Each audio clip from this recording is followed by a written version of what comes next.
Hey guys, and welcome to Between the Ropes. I am the Commissioner Brad Barnes, and joining me today is the regular guy, Tyler Smith. That's right. How you doing today, Tyler?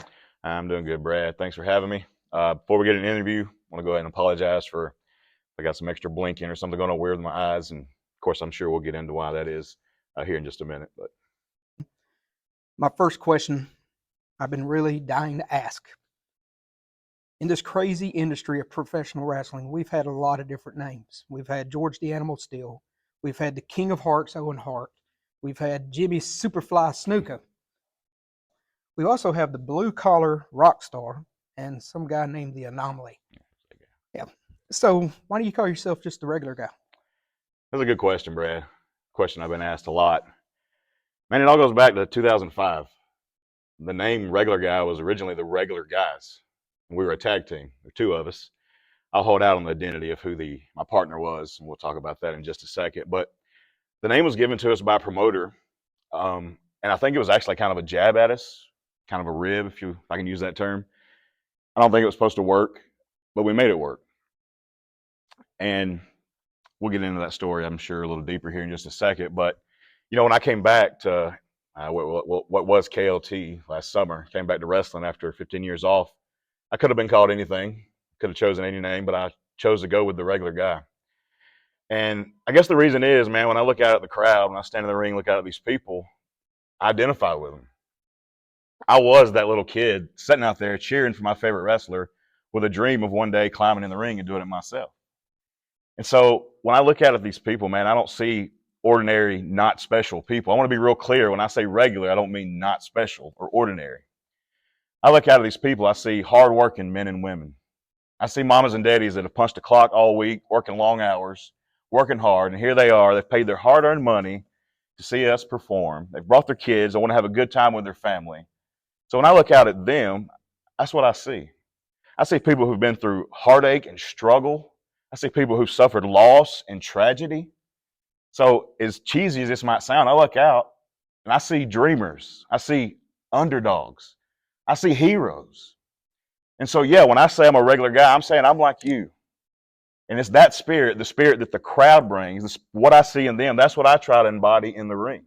That's the spirit I try to channel. When you see me try to pump the crowd up, that's not some cliche or some pro wrestling trope that I just want them to clap. I'm really feeding off their spirit and their energy, and I really do feel like I need their help. And when they get behind me, it makes a difference in the ring. So I know that was a long answer to the question, but I want to be real clear. When I say regular, I'm not saying they're ordinary or not special. I'm not saying I'm ordinary or not special. I'm saying quite the opposite. It's just my way of saying to them, we're the same. I'm like you. Gosh, man, that gives a new meaning to what I was thinking about. I'm a regular guy, man. Now, let's get to the meat of the reason why I'm sitting down and talk to you. Back in November 2023 at KLT, Bobby Moore came in, jumped you from behind. Since then, y'all have been acting like a bunch of rabid dogs to each other. I mean, it's just been crazy. Y'all been going at each other's throats. Yeah. Then, the last show, some woman jumped out, sprayed you in the eyes. I don't know if it was pepper spray or hairspray. I don't know what she did, but she just attacked you for no reason. Yeah. What is going on with you and Bobby Moore? Well, that's a pretty loaded answer in itself. I told you the regular guy started out as the regular guys and I had a tag partner. That guy was Bobby Moore, 2005. Makes We were sense. stuck together, and I'll be honest, at the time I didn't know Bobby. Bobby didn't know me. I wasn't too thrilled with getting stuck with Bobby as a partner, and I don't think he was thrilled with getting stuck with me as a partner. But something happened, man. Over time, the more we rode together, the more we did shows together, we started to get close. And again, this will sound a little cheesy, but I just want to be real with you here. We started out as reluctant partners. By the end, after a few years, we were brothers. I mean, that's how I felt about him. Well, most tag teams actually start out like that. So Right. But it wasn't just something when we came through the curtain, we were friends. No, it was behind the curtain too. And that's why in November when Bobby jumped me from behind, that's why it hurt so bad, Brad. Not physically.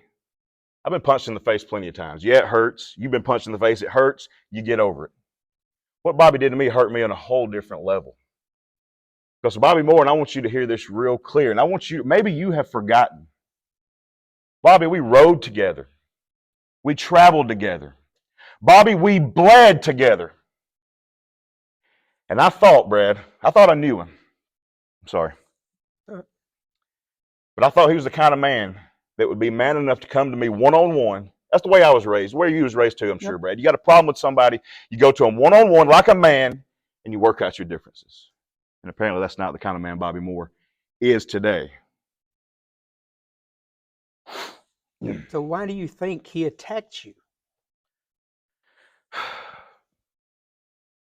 Again, going back a long ways, man. We teamed together for many years, started out slow, started out as kind of a joke. We began to gain traction. We began to get noticed. We began to get bookings all over. We began to get successful as a tag team in the Georgia independent tag team scene.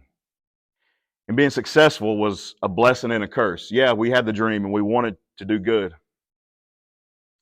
But I had a different life outside of wrestling than Bobby did. I had a toddler and a wife at home.